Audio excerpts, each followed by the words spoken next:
Olá pessoal, tudo bem? Hoje é sexta-feira, 3 de abril de 2020. Começa agora mais um informativo Coronavírus, com o objetivo de manter você sempre bem informado sobre o que acontece em nossa cidade. A TV Câmara segue trabalhando, mesmo com todos os cuidados e restrições impostas pelas autoridades sanitárias. Seguimos nossa missão de levar até você informação de qualidade devidamente checada por nossos jornalistas. Então vamos às atualizações dos casos de coronavírus em Rio Preto, feitas agora há pouco pelo secretário de Saúde, Aldenis Borim. Então, até hoje, dia 3 de abril, são confirmados 24 casos, 3 a mais do que ontem, quando eram confirmados 21. Por outro lado, alguns casos foram investigados e hoje alguns casos investigados foram descartados e atualmente temos 174 casos suspeitos de coronavírus em investigação. Destes 24 confirmados, 11 precisaram ser internados, dos quais 4 já tiveram alta. 3 estão internados em enfermaria e 4 precisaram ser alocados em UTIs, dos quais 3 são considerados mais graves e estão entubados com respiradores.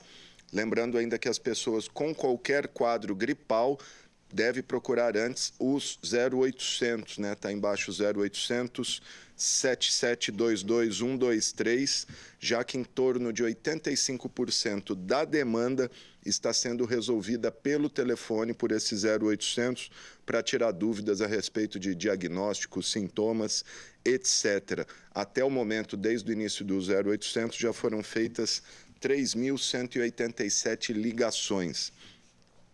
E nas 10, o outro dado passado importante aí pelo secretário, agora há pouco na coletiva da manhã, é que das 10 unidades exclusivas para atendimento de síndromes gripais, foram até o momento 2.216 atendimentos. A maior demanda é lá na unidade do Solo Sagrado.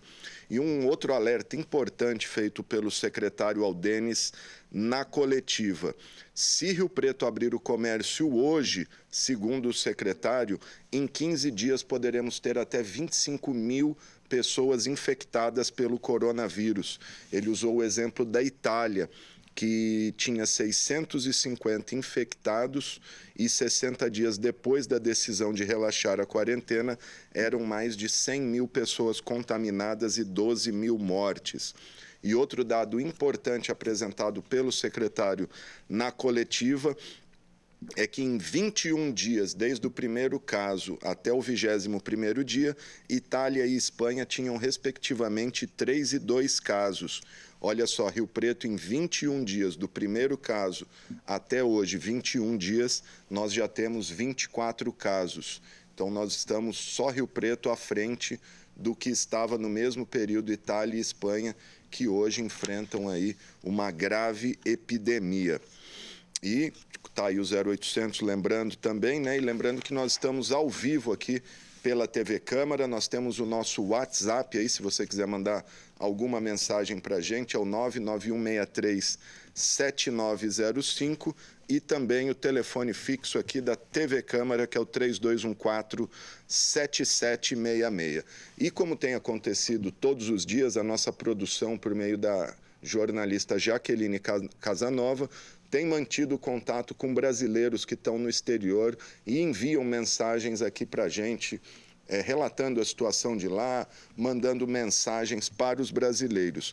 E o que nós recebemos hoje são imagens fortes que o pessoal está circulando na Itália, na situação de um hospital lá que enfrenta aí a Itália, que já teve mais de 12 mil mortes. Vamos conferir esse vídeo, só o alerta aí, as imagens são fortes, gente, vamos conferir.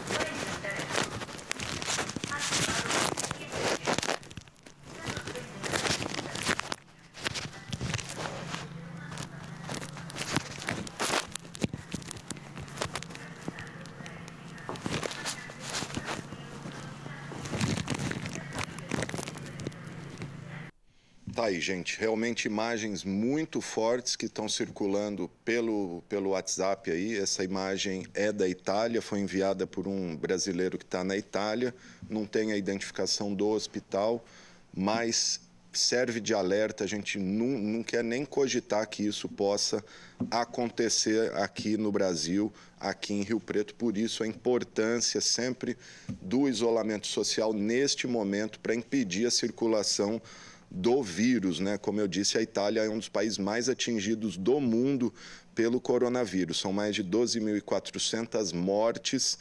Tem morrido diariamente uma média de 800, 900 pessoas. Em todo o mundo já são mais de 1 milhão de pessoas infectadas, com pelo menos 53 mil mortes. Só nos Estados Unidos, que é hoje o epicentro mundial da pandemia, são 245 mil infectados, já liderando todos os casos do mundo aí, né?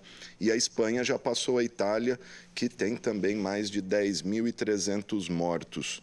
No Brasil, até esse momento, são 7.900 pessoas infectadas, com pelo menos 300 mortes.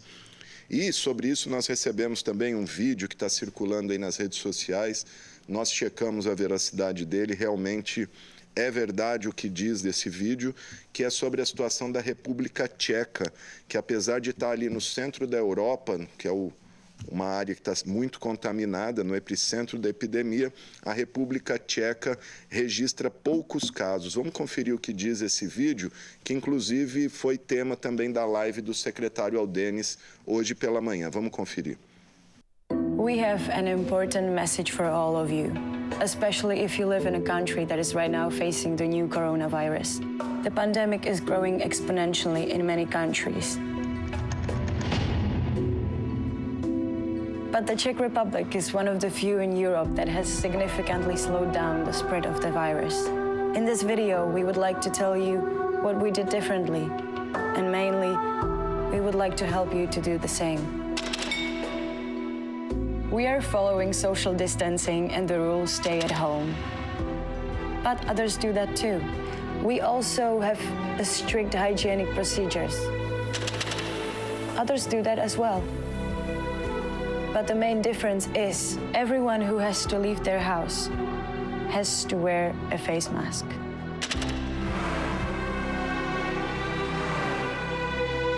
Everyone. I know. They may be told you that masks wouldn't protect you, but there are studies proving that even a homemade mask can be partially protective. Partially. Any protection is essential today. But now the more important thing. Masks fundamentally prevent the transmission from you to others by sneezing, coughing, but also breathing. And many people are the most contagious before they start showing symptoms. So, when we both have a face mask, I protect you, you protect me, and we are both safe. Based on recent data, we know that population-wide use of masks is essential for suppression of the outbreak. According to our professional experience, a simple homemade mask can prevent up to 100% of the spread of potentially infected microdroplets. The more people use masks, the less virus can be distributed and fewer individuals are exposed. Just a few days ago, people were laughing at those who wore masks. But some people knew about this positive effect and started to share this information across social media. The message grew fast through artists, influencers, and others. I know, face masks aren't in stores, right? But something incredible happened. People started making homemade masks and giving them to others for free.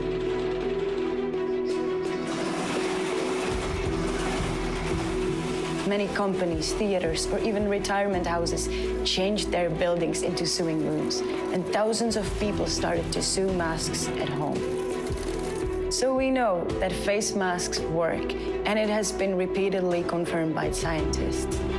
We know that it is possible in just 3 days to provide face masks for 10 million people in one country. And we know that here we have fundamentally repressed the infection. Please share this knowledge and help us to change as many countries as possible. Take a picture with your face mask on and share it with the hashtag masks for all. It can really save lives.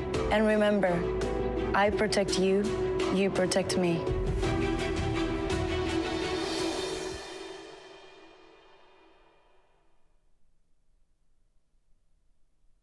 Tá, então, gente, esse vídeo que está circulando aí nas redes sociais viralizou, né? E na live hoje de manhã o secretário Aldenis mudou de postura. Ele também recomendou o uso da máscara, né? Mudando esse entendimento anterior que médicos não recomendavam o uso da máscara, apenas para quem já tinha suspeita da doença, enfim. Mas agora que a transmissão é comunitária, portanto, não se sabe quem está contaminado ou não, fica aí o entendimento, a recomendação do secretário Aldenis de se usar máscara. Como ele alertou que está difícil encontrar o produto em farmácias e em lojas especializadas, que a demanda cresceu demais, ele, inclusive, recomendou o uso das máscaras caseiras. E, inclusive, hoje o carnavalesco Vicente Serrone postou aí nas suas redes sociais que a Escola de Samba Império do Sol está produzindo máscaras com base em TNT e materiais que sobraram das fantasias de carnaval, e parece que ele vai distribuir isso. A gente vai checar. Semana que vem o Serrone fala aqui com a gente sobre esse trabalho. Bom, e olha só, ontem à noite, ontem no início da tarde, terminou a noite uma reunião entre representantes do Executivo, o prefeito Edinho Araújo, seus principais secretários, com os vereadores de Rio Preto, para apresentar um balanço das ações que o Comitê de Combate ao Coronavírus tem tomado na cidade, e também a prefeitura ouvir o que os vereadores têm ouvido nas ruas, né? A gente sabe que o político que tem mais contato com o povo são os vereadores, e eles são os primeiros a receber as reclamações, a entender a ressonância aí da sociedade. Por isso levaram demandas ao prefeito. A principal delas é a flexibilização do horário de abertura do comércio, voltar a abrir o comércio, o que não foi acertado ontem. A conclusão da reunião é que o comércio fica fechado pelo menos até o dia 7, quando será feita uma nova avaliação. Mas pelos números apresentados ontem pelo secretário Aldenis, o entendimento do Corpo Técnico da Saúde é que seria imprudente abrir o comércio no dia 7 de abril. De qualquer maneira, eu estava lá, vamos ouvir o que o prefeito Edinho Araújo disse logo após essa reunião, que durou mais de 3 horas no 9º andar da prefeitura. Depois de quase 3 horas, chegou ao fim a reunião entre o prefeito de Rio Preto, Edinho Araújo, secretários municipais e vereadores, para passar um balanço das ações que têm sido feitas no combate ao coronavírus. Nessa reunião ficou decidido que até o dia 7 de abril, pelo menos, tudo permanece como está. E a partir daí, prefeito? Bom, primeiramente eu quero destacar uma reunião de alto nível, onde os vereadores colocaram as suas posições, tendo em vista que é o poder democrático, o poder legislativo, os vereadores estão em contato com a população e nós ouvimos todas as colocações aqui expostas pelos nossos parlamentares, e nós vamos continuar avaliando. São questões, muitas delas pontual, mas o que é fundamental é que vale a posição, o isolamento social, para que nós possamos conter os efeitos desta pandemia aqui em São José do Rio Preto. Estamos olhando todos os aspectos, estamos unidos com as instituições, os hospitalares, com todos aqueles que estão ligados a esta área, porque o momento é de preservar a vida,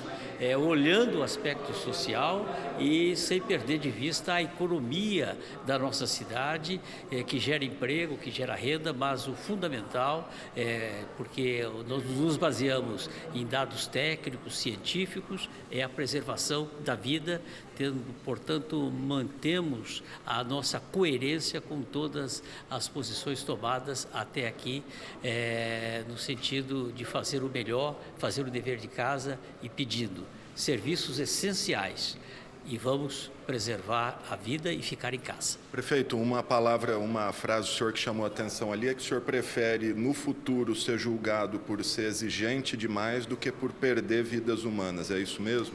Nós estamos buscando sempre ter a consciência desse momento. Para você ter a consciência desse momento, é preciso conhecer também a história da humanidade. E a própria Organização Mundial de Saúde tem revelado que nunca aconteceu, nunca tivemos um momento tão difícil, tão cruel, onde está em jogo a vida de milhares de pessoas. E me cabe, como prefeito de São José do Rio Preto, fazer valer esta orientação dentro das competências que temos enquanto ente da federação. Queria que o senhor, para a gente terminar, falasse sobre a curva apresentada pela equipe técnica da saúde, de que no 21º dia, desde o primeiro contato em Rio Preto, nossa linha já está acima de Alemanha e Itália, e é isso que preocupa? Os dados são reais, portanto, são científicos, e isso nos leva a tomarmos medida do isolamento. Quanto mais pudermos estar em casa, isto é cumprir um dever individual de cada um. Nós estamos com a preocupação com o coletivo, que passa por cada um, né? Esperamos que essa consciência perpasse todas as pessoas, todas as famílias, porque nós queremos que Rio Preto, que tem este conceito de ser uma cidade referência nacional pela saúde que tem, pela sua estrutura, e nós estamos reunidos sem parar com todas as secretarias. Então eu quero dizer isso, nós estamos muito unidos aqui em São José do Rio Preto, todas as secretarias fazendo o seu papel, trabalhando, e agora esta reunião com o Poder Legislativo de São José do Rio Preto, com 14 vereadores, que mostra o quanto há uma consciência também por parte do Poder Legislativo. Isso só fortalece as decisões que estamos tomando, que não são fáceis, que são muito difíceis, porque sabemos o que está passando, o que as pessoas estão passando, mas esperamos que as medidas que estão sendo tomadas pelo governo federal, pelo governo de São Paulo, e elas serão implementadas por nós município. E a Prefeitura tem todas as informações, todos os dados, e nós esperamos que as decisões possam chegar na ponta. Chegar na ponta é chegar nos lares, nas pessoas. Prefeito, a gente sabe que essa doença ainda não chegou nas classes C, D e E, a população mais pobre, não só de Rio Preto, como de todo o país. Rio Preto está preparado para a hora que esse vírus chegar em bairros mais populosos? E, enfim, como é que a saúde está se preparando para isso? Nós estamos trabalhando muito. Nesse momento é prevenção, é prevenir. A prevenção diz, vamos cada um fazer a sua parte, vamos ficar em casa, só as atividades essenciais, aquelas que estão estabelecidas pelos decretos. Portanto, se fizermos isso, nós vamos ter uma diminuição de vítimas. E ao lado disso, a par disso, estamos trabalhando toda a rede hospitalar, não só de Rio Preto, mas também já conversando com a Divisão Regional de Saúde, para que nós possamos ter os dados, ter tudo isso na mão, porque podemos chegar a um momento em que não tem muita razão, e nós temos que ter, portanto, já pré-estabelecido tudo aquilo que nós podemos oferecer e fazer, e dividir isso com toda a região também, porque nós temos muitos leitos, muitas UTIs em toda a nossa região. Então, esse trabalho, e por isso nós estamos reunindo também com a própria Divisão Regional de Saúde aqui em São José do Rio Preto. Na live de hoje, o secretário Aldênis Borim chegou a falar em levar para o comitê se discutir o eventual e possível fechamento de entradas da cidade no caso de endurecimento da epidemia. Queria a opinião do senhor sobre isso e, para terminar, um recado aos riopretenses sobre a importância do isolamento social. Nós vamos avaliar, porque esse processo é muito dinâmico. A cada momento nós temos dados, informações do mundo, do Brasil, de São Paulo e aqui de Rio Preto. Então é com muita serenidade, com muito bom senso, equilíbrio e ações onde todos podem ser protagonistas neste momento.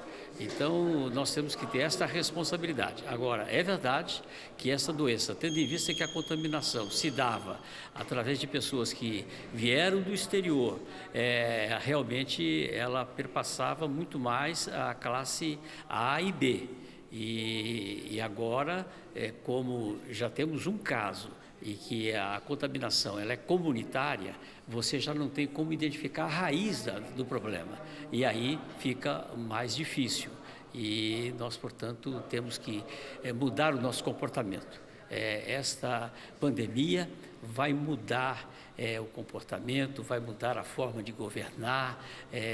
Há uma consciência de que é um momento muito difícil, muito especial, mas eu tenho muita fé de que unidos nós vamos sair mais forte. E se Deus quiser, Rio Preto continuará sendo essa cidade mais solidária do que nunca.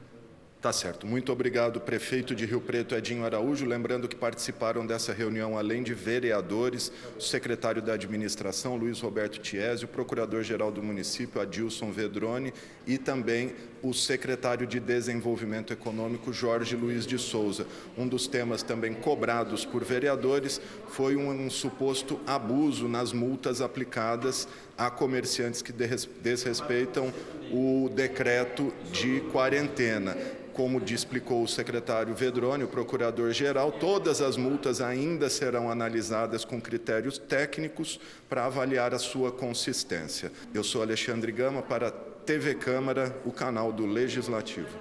Tá certo, gente. Durante a reunião eu acompanhei lá, o pessoal pediu para não gravar, mas eu anotei alguns dados que o prefeito falou lá. Ele voltou a citar a comparação com os números da Itália e Alemanha e Espanha, que Rio Preto no mesmo período está à frente, que se abrir agora teremos 25 mil casos em 15 dias, abrir o comércio, né? Que foi o que aconteceu na Itália, e outros países que abriram, que relaxaram a quarentena. O prefeito lembrou que ainda nem estamos no inverno, quando o vírus de gripe se propaga mais rápido.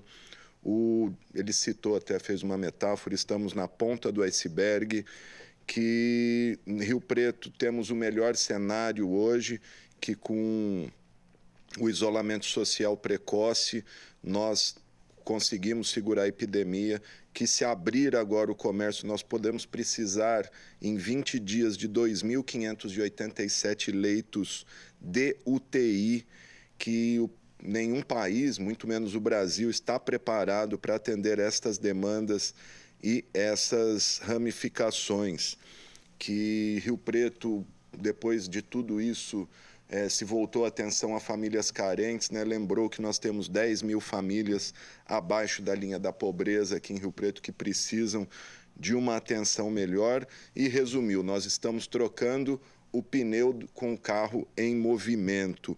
O prefeito falou que não tem política envolvida nisso, que a orientação do fechamento do Congresso, do comércio, é técnica, e que mesmo se ele decidisse abrir o comércio hoje, nós temos decreto estadual de quarentena que não poderia ser contrariado. Tem uma série de informações que o prefeito passou aos vereadores ali que convenceram a maioria, se não todos, a maioria esmagadora dos vereadores se convenceram da importância de se manter o isolamento social nesse período. E quem falou em nome de todos os vereadores lá, até para unificar o discurso, foi o presidente da Câmara, o vereador Paulo Paulera. Vamos conferir o que disse o presidente da Câmara.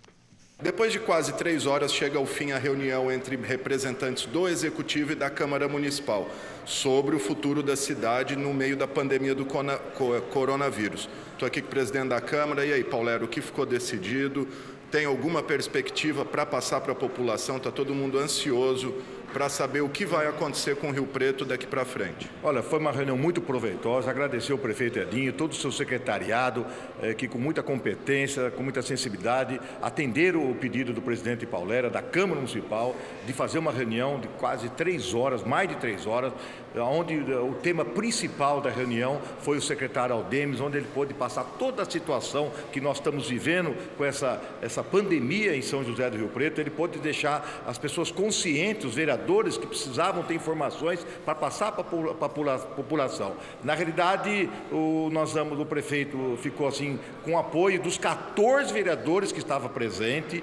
Os 14 vereadores apoiaram a iniciativa da maneira que Rio Preto está tratando essa situação do coronavírus. E nós demos esse voto de confiança ao prefeito, ao secretário Aldemes. Então, até dia 7 de abril, prevalece o decreto do senhor prefeito municipal. Nesse intermédio, o prefeito municipal estará conversando com todos os seus técnicos, com o grupo gestor dessa pandemia, para ver as atitudes necessárias e importantes que possam ser tomadas, tanto com questão de comércio, como questões até da saúde das pessoas. Foi nessa linha que a reunião foi, muito proveitosa, por sinal. Ou seja, então, pelo menos até o dia 7, tudo permanece como está, dado o grau de crescimento da curva de contaminação aqui em Rio Preto. Exatamente. Eu acho que foi um voto de confiança que a Câmara Municipal, por unanimidade dos 14 vereadores presentes, deram esse voto de confiança ao Executivo. E nós estamos ansiosos que as coisas realmente voltem à normalidade e que pessoas não morram em São José do Rio Preto e o comércio também possa andar dentro da sua possibilidade e com responsabilidade. Tá certo, muito obrigado. Então, ex-presidente da Câmara, vereador Paulo Paulera. Tá, então, a palavra do Paulera, pelo menos então até o dia 7 de abril. A situação permanece como está, recomendação de isolamento social, comércio não essencial fechado e no dia 7 uma nova reunião aí do prefeito vai reavaliar essa situação, mas como eu disse, no meu feeling a tendência é que tudo permanece fechado ainda por pelo menos mais um tempo. De qualquer maneira, vamos aguardar o dia 7. E também quem estava presente nessa reunião, gente, é o virologista da FAMERP, o Maurício Nogueira, um dos maiores especialistas aí em vírus do país. E ele falou comigo sobre essa epidemia aqui em Rio Preto. Vamos conferir. Dr. Maurício Lacerda Nogueira, virologista, infectologista da FAMERP. Doutor, qual a situação de Rio Preto hoje e o que o senhor já sabe desse novo coronavírus? Olha, Rio Preto está numa situação onde nós começamos a ter a transmissão local, o número de casos tem aumentado e vai aumentar significativamente nos próximos dias, então é muito aquilo que a gente estava falando, nós nos preparamos e agora vai acontecer a infecção em larga proporção da população, então mais ainda está na hora de reforçar a necessidade de isolamento nosso. Doutor, na opinião do senhor, bom, o senhor acabou de dizer, não deve afrouxar as regras. E qual o número que a saúde trabalha que a gente pode atingir de pico de infectados em Rio Preto? Olha, tem as projeções que foram apresentadas pelo secretário, que foram baseados em dados feitos pelo Imperial College. Agora a pergunta não é se, é quando, tá? Então nós temos aí os próximos 15 dias, vão dar uma ideia do tamanho real da situação e quando esse pico vai ocorrer. Eu vi o senhor comentando aí, uma pessoa que pegou uma vez esse novo coronavírus, ela está imune a ele? Sim, está imune. Todas as infecções virais, na sua grande maioria, são assim. Se você pegar a história de todos os outros coronavírus, assim também é. E até já foram feitos estudos com macacos, agora já foram realizados, mostrando essa situação. Então, não existe esse risco de reinfecção.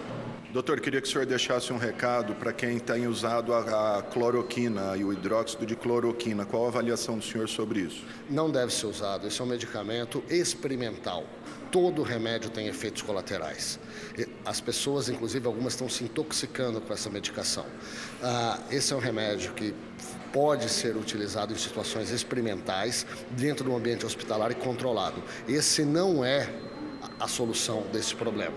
A solução desse problema vai ser por saúde pública, trabalharmos no nosso isolamento, preparar a rede hospitalar e lá no futuro, provavelmente ano que vem, a partir do outro, vacinas. Vacina, o senhor falou, próximo ano, existe já estudos nesse sentido? O próprio senhor tem feito essa pesquisa? Não, nós não estamos trabalhando com vacina aqui nesse momento, mas existem diversos grupos trabalhando com vacina, mas todo o processo de produção e desenvolvimento de vacina toma-se um tempo. Então você tem a parte de testar, validar essa vacina, que na melhor das hipóteses vai durar de 6 meses a 1 ano. Então isso não vai resolver o problema agora.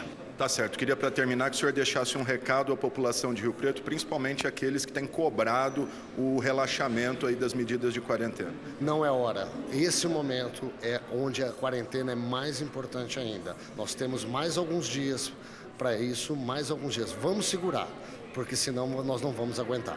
Sobre isso, sobre essa pergunta, afirmando, o senhor vai sugerir alguma data para o comércio? Pedir até assim, máximo 15 dias? Vai pedir qual que vai ser a posição do senhor referente a essa...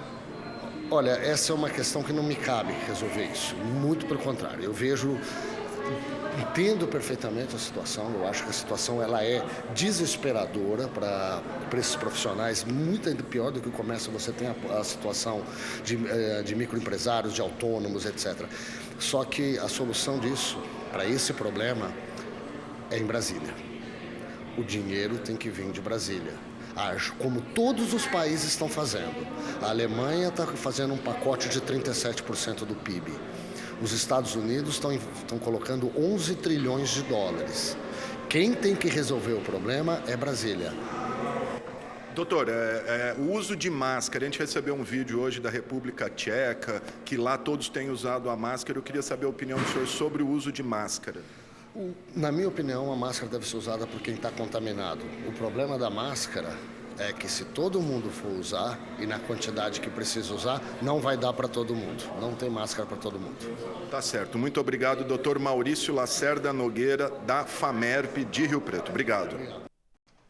Tá, então, doutor Maurício, virologista, pesquisador, cientista lá da FAMERP, falou com exclusividade aqui para a TV Câmara. E olha só, gente, a gente está para completar aí 20 dias do confinamento de famílias e a gente sabe que os conflitos são inevitáveis. Sobre isso a gente vai conversar agora com a delegada da mulher, a doutora Dali Ciceron, porque ontem, numa coletiva, a ministra da Mulher, a Damares Alves, disse que que está havendo um aumento da violência contra a mulher por causa do confinamento. E sobre isso a gente vai conversar com a doutora Dalice. Bom dia, doutora. Boa tarde já, desculpa.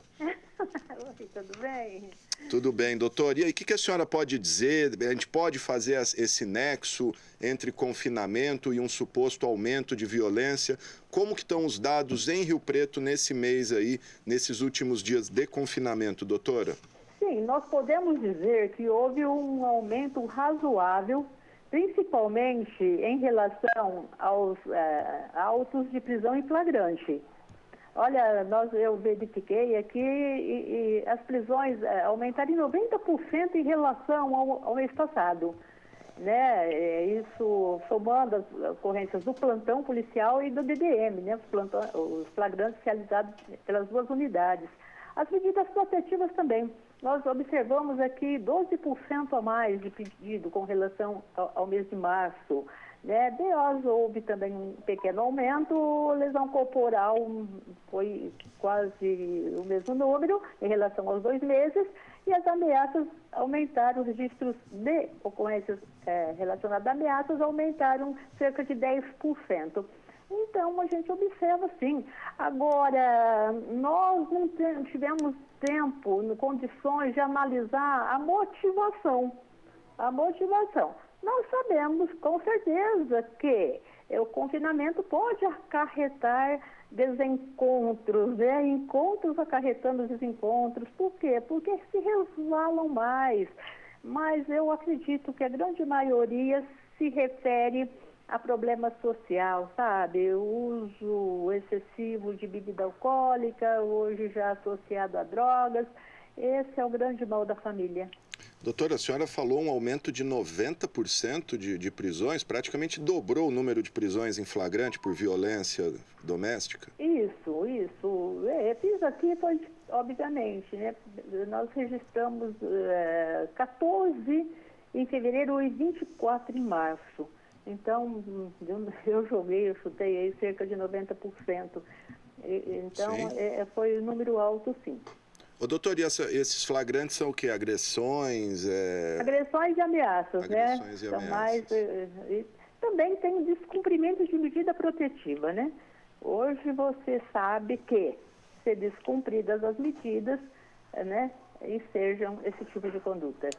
Doutora, a prisão em flagrante daria para acreditar já o início da Patrulha Maria da Penha, a Ronda Maria da Penha, da Guarda Civil Municipal, ou ainda não haveria tempo para isso? Não, eu poderia dizer que sim. Eu, por exemplo, efetuei duas prisões em flagrante em decorrência da atuação, né, da conduta dos guardas municipais, né, dessa patrulha. Então, é como eu disse, nós não temos um tempo hábil para analisar, porque somos 3 delegados. Então, nós precisaríamos estar parando em cima das ocorrências com uma melhor análise. Então, eu posso falar por mim, né? Tá certo, doutora Dálice. Lembrando, a mulher que é vítima de alguma violência e está em casa, ela tem algum número que ela pode ligar, doutora? Olha, obviamente, ela tem que ligar para o 190. 190, 190 é o que faz o trabalho de rua. 190, né? Polícia Militar, né? O da patrulha eu não tenho aqui em mão. É 156, né? A Guarda Municipal 156. Isso, tem o aplicativo que vai direto, né, para a Polícia Militar. Então, a mulher, ela tem como simples de socorro, as viaturas estão nos bairros, né, tanto da Polícia Militar como da Guarda Municipal. Tá certo, doutora Dálice Ceron, delegada da mulher. Muito obrigado, viu, doutora? Tá ok, disponha dessa, Alexandre. Obrigado, a doutora Dálice Ceron, confirmando aí um aumento significativo, principalmente de prisões em flagrante por ameaça e agressão, 14 em fevereiro, 24 em março, quase dobrando aí, quase 100%, né? Uns 90% de aumento também de casos de flagrante, como ela disse. E olha só, o governo federal também diz que a partir da próxima semana as denúncias de violência contra a mulher poderão ser feitas pelo celular. Um aplicativo vai equipar sistemas Android e iOS em todo o Brasil. Essa ação foi anunciada ontem pela ministra Damares Alves para ajudar a superar o período de crise causado pela pandemia de Covid-19. O Disque 100, que o governo federal também disponibiliza, o Disque 100, tem o 100 e tem o 180 de proteção às crianças, também vai integrar estas plataformas digitais. Segundo a ministra, está aumentando a violência contra a mulher durante a quarentena. Ela citou o Rio de Janeiro, onde os registros aumentaram em 50%. Para a ministra, esse número é expressivo porque no estado é possível fazer o boletim de ocorrência online, o que não acontece na maior parte do país. Então, em alguns estados aí você pode fazer o registro do boletim de ocorrência pela internet. Outra novidade apontada pela ministra é que a partir desta quinta, o site da ouvidoria fica no ar 24 horas. A ministra ainda alertou para os riscos de aumento de acidentes domésticos com crianças, né, que ficam em casa aí. Então, um alerta aos pais. No Brasil, o Brasil registra morte de 2.000 crianças por ano com esse tipo de acidente, seja com queda, com ingestão aí de produtos tóxicos. Enfim, vale a pena ficar de olho nas crianças.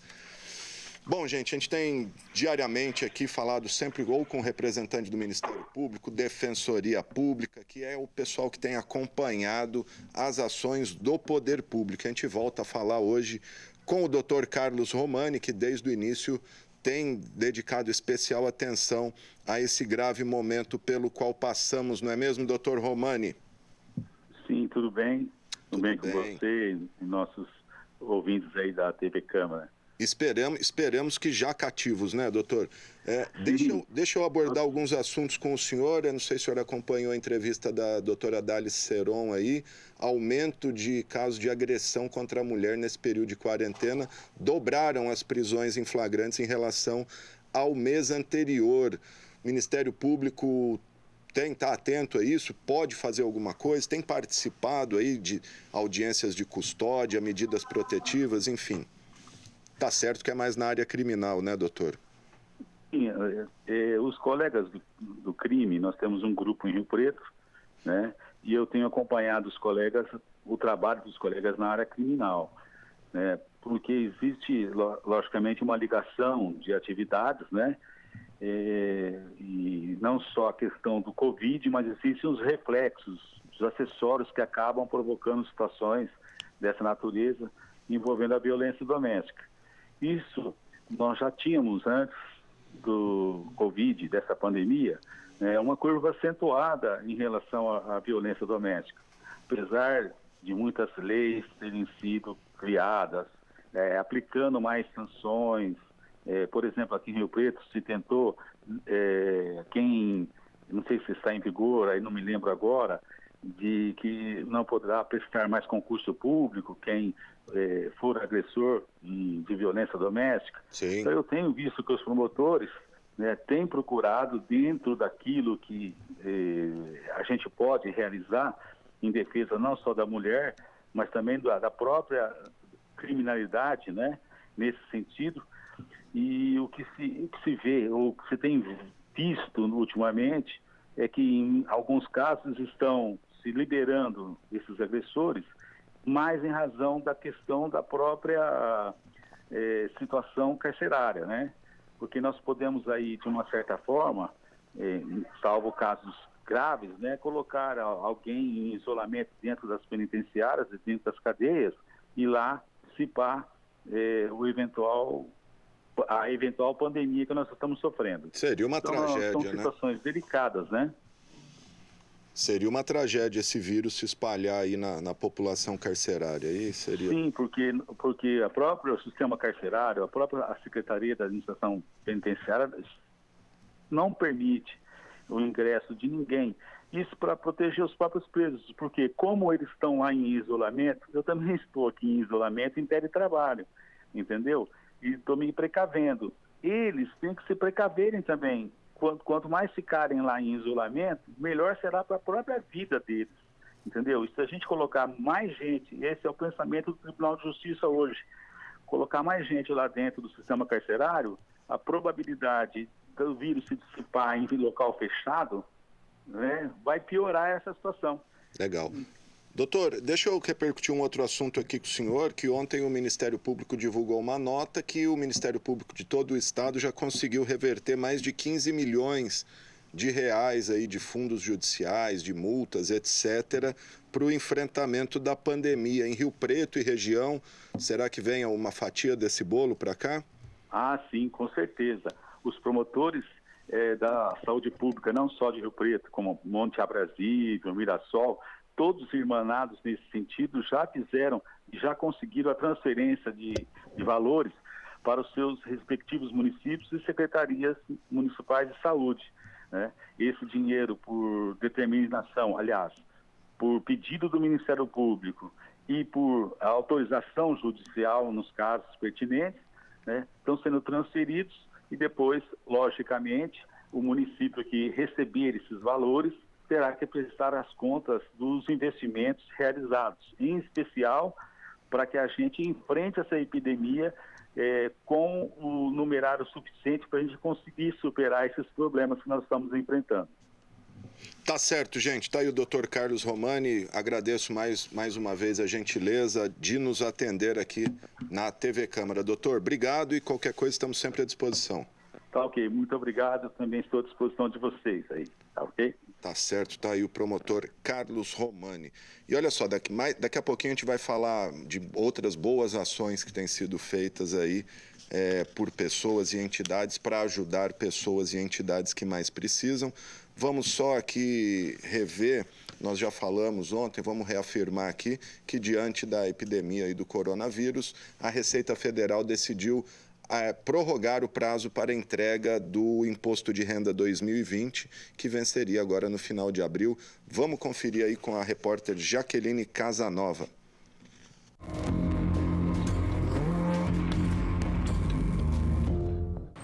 O prazo para a entrega da declaração do imposto de renda da pessoa física foi prorrogado por mais 2 meses. O contribuinte tem agora até o dia 30 de junho para prestar contas ao leão.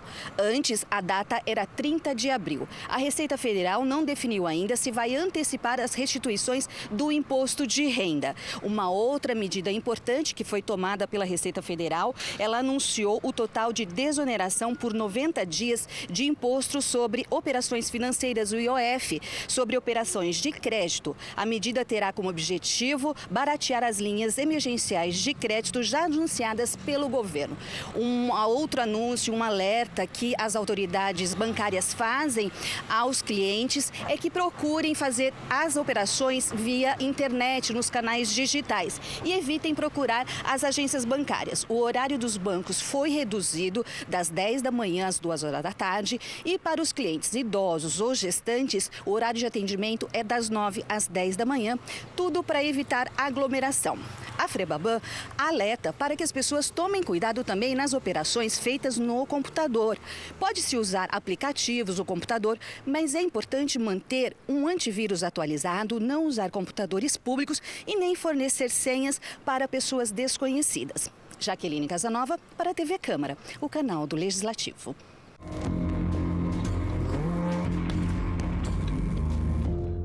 Ok, gente, olha só, quem também está fazendo a sua parte é o cursinho Carolina Maria de Jesus. Eles que fazem um cursinho popular aí para dar cursinho para pessoas que não podem pagar cursinhos particulares.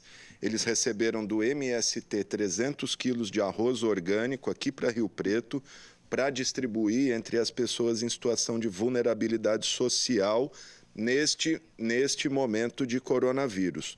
O cursinho conseguiu ainda a doação de mais alimentos junto ao coletivo feminista Lugar de Mulher é Onde Ela Quiser, do PT, PCB, Grupo de Mulheres na Política e outras pessoas que colaboraram. Os alimentos serão doados às famílias que participam do cursinho popular Carolina Maria de Jesus.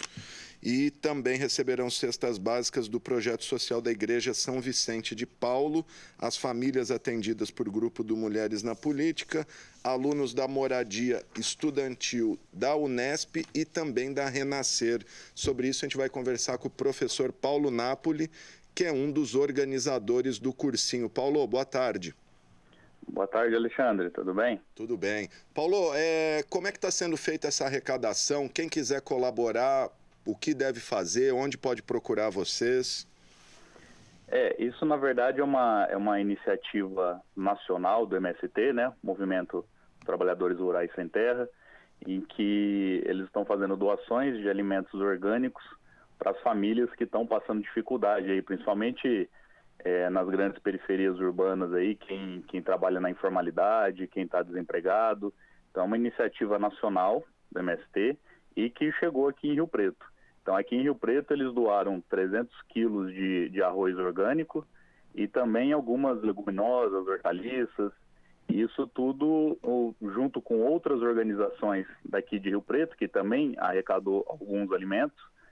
Nós começamos a montar, então, as cestas antes de ontem e ontem começamos a fazer as doações. Você já citou aí as entidades que foram contempladas.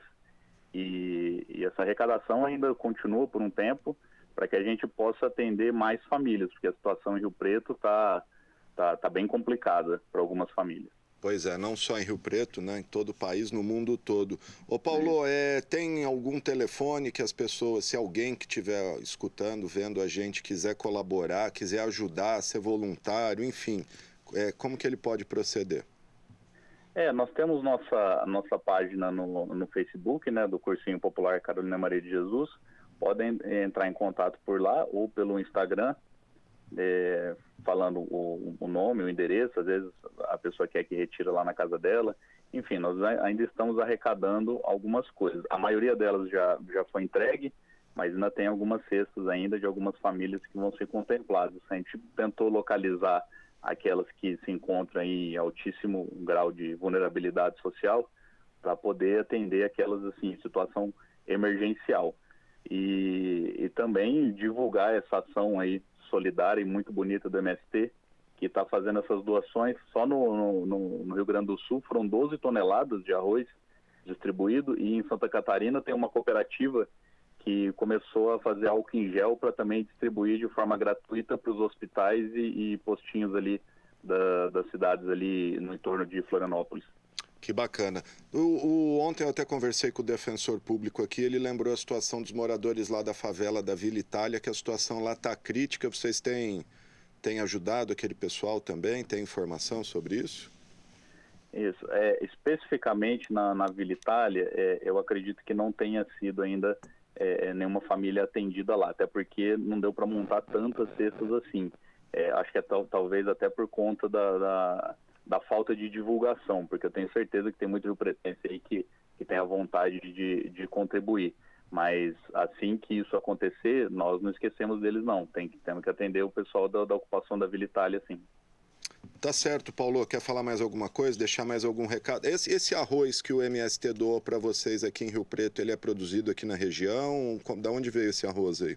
Isso, esse arroz veio do assentamento o assentamento chama Egídio Bruneto, é um assentamento, então assim, é uma terra que já foi desapropriada, são 80 famílias que moram nesse assentamento, que já está produzindo aí há mais de 3 anos, na região ali de Guaraci, Altair, perto ali de Olímpia, e parte desse arroz veio desse assentamento, que atende aí as cidades aí no entorno.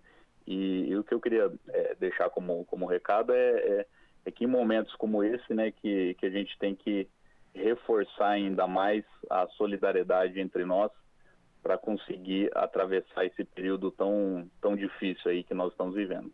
Pois é até inevitável eu não citar um meme que eu vi ontem ou hoje aí no Facebook, que enquanto o dono do Madeiro demite 600 pessoas sem misericórdia, o MST está doando comida para quem mais precisa. Obrigado, Paulo. Alô, obrigado, Alexandre. Tá aí o Paulo Napoli, ele que é professor, sociólogo e um dos coordenadores aí do cursinho Carolina Maria de Jesus. A gente ia falar aqui do Instituto dos Cegos, que também está precisando de ajuda, mas antes nós vamos falar com o gerente de Relações Institucionais da CPFL, o Luiz Antônio Gomes, porque a CPFL aí atendendo a necessidade dos mais carentes também está com uma série de ações, né, Luiz? Boa tarde. Oi, boa tarde, Alexandre. Tudo bem, Luiz? Luiz, tudo bem, e você? Como que a CPFL está lidando com esse momento? A gente sabe que a energia, a luz elétrica, enfim, é um produto, um bem essencial, principalmente nesse momento de quarentena, isolamento social. Como que a CPFL está voltando suas atenções aí, principalmente para as pessoas em situação de vulnerabilidade? Olha, a atenção da CPFL está sendo total. Inclusive, nós estamos com toda a nossa equipe operacional, né, que são as equipes de campo, eletricistas e técnicos, todos estão trabalhando para que a gente possa manter aí o sistema elétrico normal, né, sem nenhum problema, fazendo as manutenções, fazendo lá toda a parte dos serviços necessários aí para a manutenção da energia elétrica aí em todos os nossos clientes. Nós tivemos agora, em 25 de março, a publicação da resolução da ANEEL, a 878, que ela prevê aí algumas ações e algumas situações neste período aí do coronavírus, né, da quarentena. Uma delas é a suspensão do corte. Então, durante 90 dias, até o dia 22 de junho, a CPFL não efetuará nenhum corte de energia nas unidades consumidoras residenciais, tanto urbanas como rural. E também incluindo aí os clientes baixa renda, óbvio, né? Então, esses clientes, durante 90 dias, não terá o corte da energia. Porém, as contas de energia serão faturadas, né, normalmente.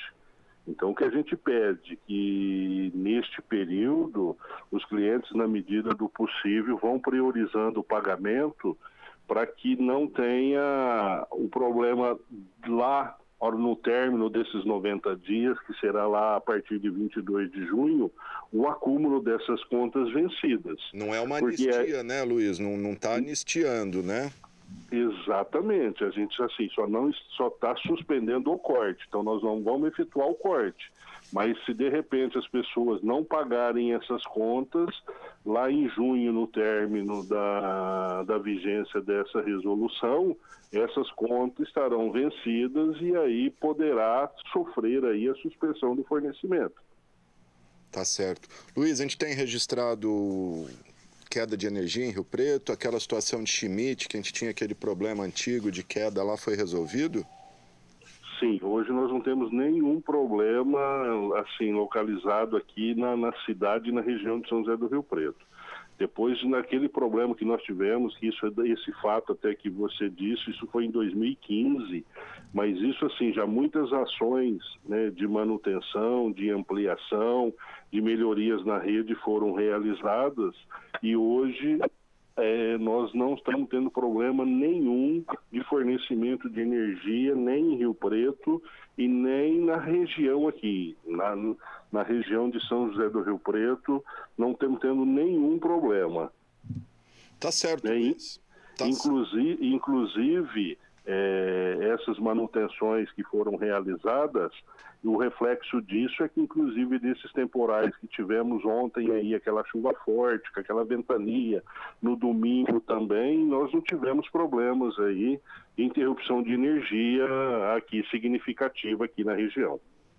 E quando tem é sempre rápido, né, Luiz? É difícil ficar horas aí sem energia, salvo algum problema mais grave.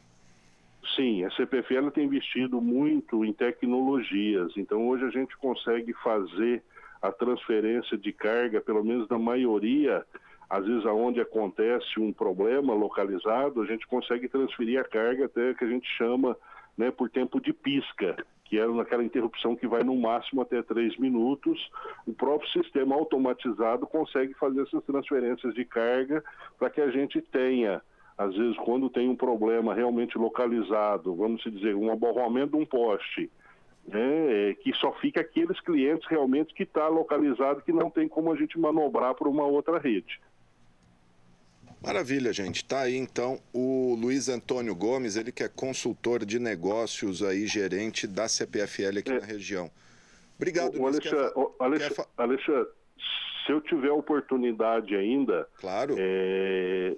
Porque nessa resolução que eu disse no início, nessa resolução da ANEEL, também foi restrito o atendimento presencial. Então, assim, a ANEEL publicou que todas as concessionárias deveriam fechar os atendimentos, né, justamente para preservar lá os nossos colaboradores, mas também os clientes que vão até lá. E a CPFL disponibilizou, isso já tinha, a gente só está intensificando essa divulgação, que são os canais digitais de atendimento, que pode ser através, né, do celular, do smartphone, né, no aplicativo CPFL Energia. Ali é disponibilizado mais de 30 serviços ali via celular naquele aplicativo. E também temos o site, que é o www.cpfl.com.br, que também o nosso cliente tem todos os serviços ali disponíveis, além do 0800 que nós temos também, e também através de SMS pelo código 27351, colocando lá a palavra que se deseja o serviço, também conseguimos dar o atendimento ao nosso cliente, para que ele não precise sair de casa, que ele tenha comodidade e principalmente nesse momento, né, que realmente não saia de casa aí por questões da gente preservar a questão da contaminação desse vírus. Tá certo, Luiz Antônio Gomes, da CPFL, muito obrigado, parabéns pelo trabalho aí. Então, está aí uma decisão importante, por 90 dias a CPFL não vai cortar a energia, o que não quer dizer que você não tem que pagar a conta, uma hora vai ter que pagar. Se puder, pague, se não puder, quiser esperar, não vai cortar a sua conta, mas lá na frente você vai ter que pagar. Então, tá aí o recado do Luiz. Vamos lembrar outros serviços essenciais, além da CPFL, que o Luiz já falou o telefone aí. Nós temos o 0800 do SEMAI, que é o 0800 770 6666. Temos os conselhos tutelares, que também estão aí trabalhando em regime de plantão, tá aí o telefone.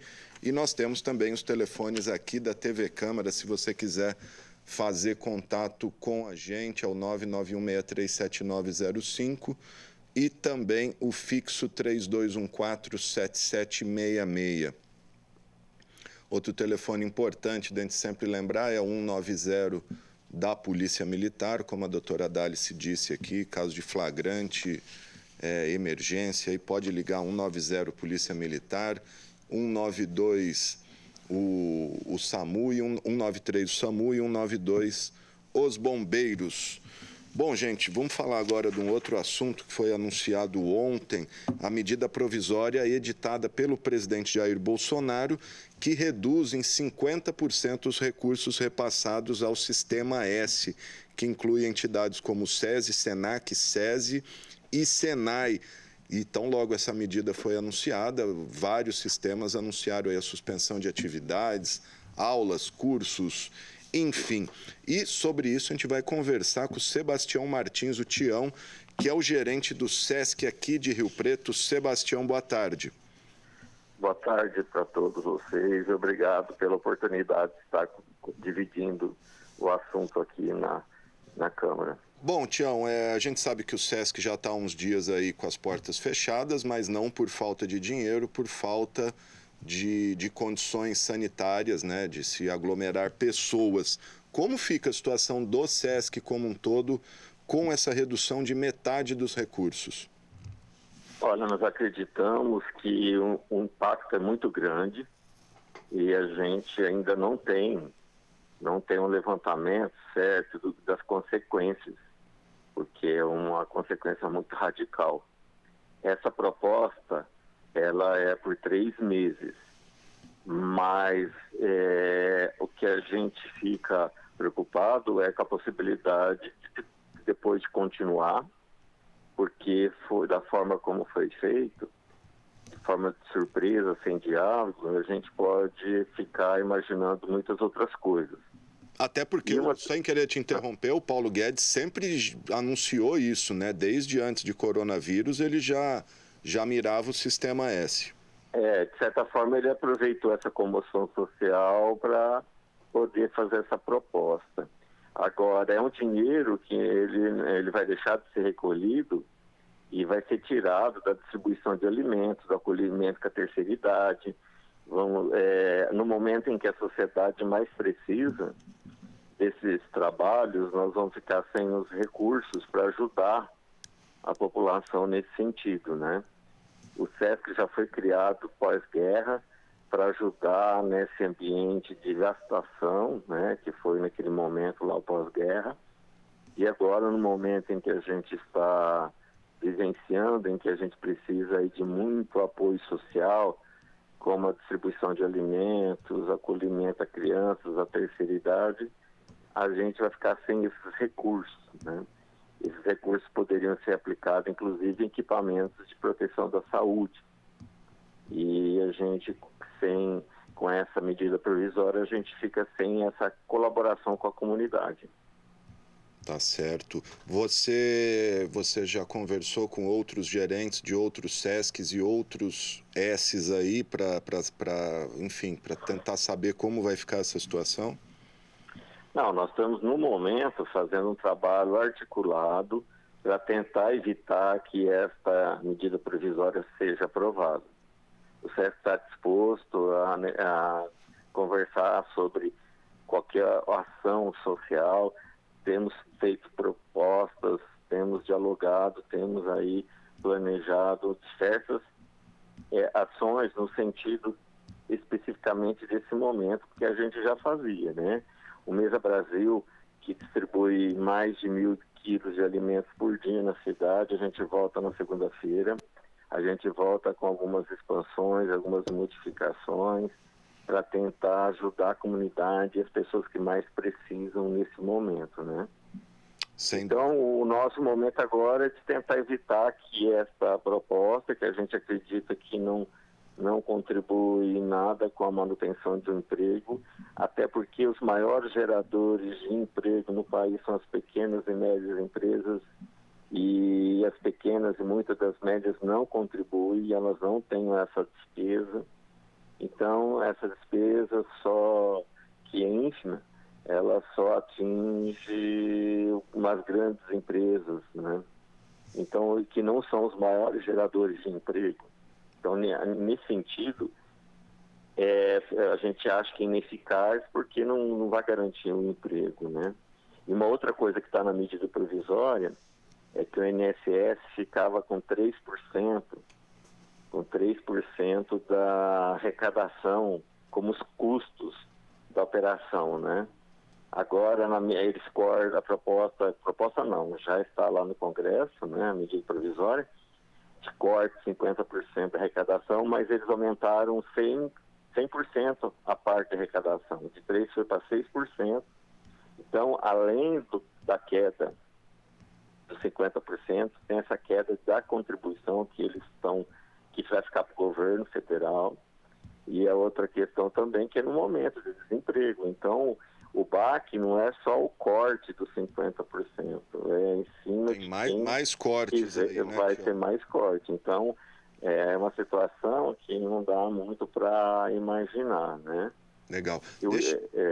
Deixa eu ler uma nota aqui, eu recebi uma nota, bom, a gente sabe que o SESC é ligado aos comerciários, né, é do setor do comércio, mas eu recebi uma nota, faz parte do Sistema S, mas não é ligado à indústria. Eu recebi uma nota do CNI aqui, que é a Confederação Nacional da Indústria, que congrega o SESI, SENAI e o IEL. Olha só o que eles já estão apontando com essa medida provisória. Corte de 830 mil vagas em cursos profissionais oferecidos pelo SENAI, fechamento de 150 escolas de formação profissional do SENAI, corte de 217 mil vagas para alunos do ensino básico do SESI, lembrando que aqui em Rio Preto nós temos 2 unidades do SESI, Represa e lá no Jardim Conceição, fechamento de 150 escolas do SESI no país, cancelamento de atendimentos em saúde para 1,9 milhão de pessoas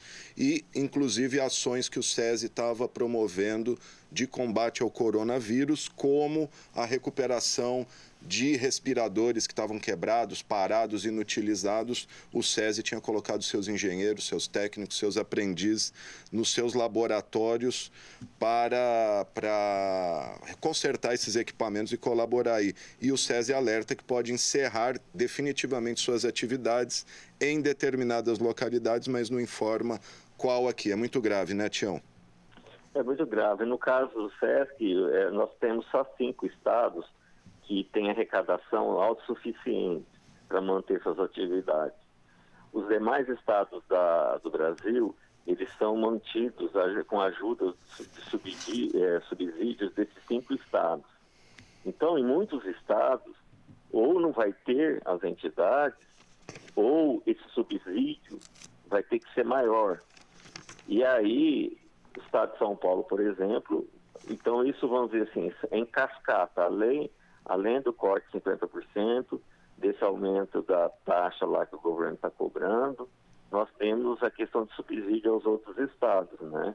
Porque todas as entidades estão presentes em todos os estados da federação e aí, para manter alguma coisa aberta, em muitos estados, esse subsídio tem que ser aumentado. E aí, então, a situação do estado de São Paulo complica. Eu acho que isso acontece também nos outras entidades, né? Tá certo, Tião. Deixa eu aproveitar a sua participação aqui, ó. Eu recebo uma moção de repúdio à medida provisória 932, de 31 de março de 2020, que reduz pela metade as contribuições que são recolhidas por empresas para financiar o Sistema S no Brasil. Considerando que o SESC, idealizado no mundo do pós-guerra pelo empresariado do comércio, bens e serviços, com a constituição de contribuição provisória, considerando que mais de 70 anos depois de sua criação, instaure-se novamente o caos social, né, com esse fechamento, considerando o reconhecimento do Estado brasileiro às entidades S a tamanho que sua principal fonte de custeio recebeu máxima proteção jurídica da Constituição Federal, considerando que sua principal fonte de custeio é destinada à manutenção de sua estrutura de funcionamento e oferecendo serviços essenciais ao público, que são os empregados do comércio, serviço, turismo, seus familiares, considerando que com a redução da alíquota da contribuição dos 50%, que além dessas outras entidades e fundos juntos perfazem em torno de 6% dos encargos sobre a folha de pagamento, e considerando todo o prejuízo, tudo que a gente já falou aqui,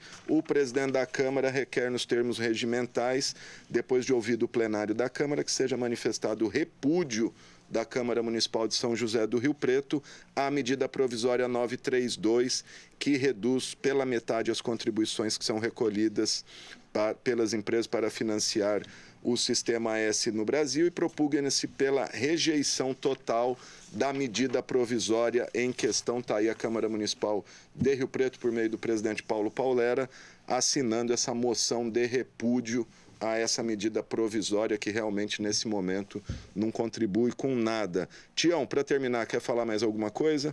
Não, eu quero lembrar que o SESC, as entidades, elas foram criadas na Constituição de 88. Elas têm mais de 70 anos, mas a Constituição de 88 elas poderiam acabar. E foi a única emenda popular que foi aceita na Constituição, com mais de 1 milhão de assinaturas na época. A manutenção das entidades não foi feita por um ou outro deputado, né? Foi uma moção popular. E virou item da Constituição. Uma medida provisória, ela não pode acabar com as entidades. Teria que ser uma emenda à Constituição, com todas aquelas porcentagens de votos, de trâmite. E essa medida, ela não acaba, mas ela vem ferir, vamos dizer assim. Ela não tem poder de acabar com as entidades, mas ela fragiliza muito. Então, é uma forma meio estranha de lidar com aspectos da Constituição. E a questão também é que a gente agradece o presidente da Câmara, que está fazendo uma série de esforços no apoio às entidades, e os demais vereadores também, que sempre prestigiaram o SESC. Nós já tivemos uma homenagem na Câmara pelos trabalhos realizados na cidade. E, vamos dizer assim, e nesse momento a gente pode não falar do que fazia, mas falar do que pode deixar de ser feito nesse momento que a sociedade mais está precisando do nosso trabalho, né? Sem dúvida nenhuma, né? Enquanto para alguns a cultura pode não ter muita importância, mas ela é mais importante do que muitos julgam, e só a gente sabe o trabalho e o papel desempenhado não só pelo SESC, como todos os sistemas S, mas o SESC em especial na área de cultura não tem igual. Tião. Mas a gente precisa só lembrar a comunidade que está nos ouvindo que o SESC não é só atividade cultural, porque nós temos nos jornais espaços só para divulgação da cultura, e isso ajuda a viabilizar esse trabalho. Mas nós, como eu falei, nós temos o Mesa Brasil, que nós distribuímos mais de 1.000 quilos de alimentos em Rio Preto, e nós damos treinamentos para as entidades de reaproveitamento de alimentos. Nós temos trabalho com crianças, onde tem refeição, lanche, uniforme, materiais que usam nos trabalhos, nos programas com a criança. Nós temos o trabalho com a terceiridade, nós temos a odontologia, que nós atendemos a comunidade com um trabalho de excelente qualidade, financiado, subsidiado, preços assim bem razoáveis. Então, o nosso trabalho é muito maior, né? É muito mais social do que às vezes pode parecer no primeiro momento, assim. Legal, e a parte esportiva também, né? Sempre incentiva. Sim, a parte esportiva com os campeonatos com os trabalhadores, a parte de ginástica, a própria piscina, que a gente oferecer um trabalho de qualidade na área esportiva para os trabalhadores e para a comunidade. Tá certo. Vamos aguardar agora que os nossos congressistas tenham a sensibilidade de não aprovar e derrubar o quanto antes essa medida provisória, né? Eu agradeço o apoio de vocês, mais uma vez, o apoio da Câmara, do presidente, Paulera, e vamos aí continuar na nossa luta. Tá certo. Muito obrigado, Sebastião Martins, ele que é o gerente do SESC aqui de Rio Preto, torcer para essa medida não prosperar. Bom, gente, lembrando aqui os telefones da TV Câmara, temos o WhatsApp, que é o 991637905, e também o nosso telefone fixo, que é o 32147766. Sobre isso, eu recebo a mensagem aqui do nosso telespectador, o Salvador Veronese. Ele pergunta se igrejas podem funcionar. Pelo que foi dito na reunião de ontem, lá na Prefeitura, sim, as igrejas podem funcionar, desde que respeitadas algumas regras, como a não aglomeração de pessoas e também o respeito a distâncias mínimas de 1,5 metro entre cada assento. Então, senta um, pula 2 assentos, senta outro, e sempre respeitando as normas de higiene, evitar o toque, a fala, e que, de preferência, as pessoas que forem participar de cultos, missas, me parece que a igreja fechou cultos evangélicos usarem máscaras, né? Porque as pessoas cantam, falam alto, e aí pode ter o risco de uma proliferação. Então, se for, a prefeitura recomenda que não se faça, mas se for inevitável, que com todos esses cuidados, principalmente a distância mínima entre as pessoas de 1,5 metro, no mínimo. Está aí, então, o nosso telespectador, o Salvador Veronese. Obrigado pela mensagem aqui. Ô, gente, a gente estava falando de entidades que estão precisando de ajuda. A gente tem aqui o Instituto dos Cegos de Rio Preto.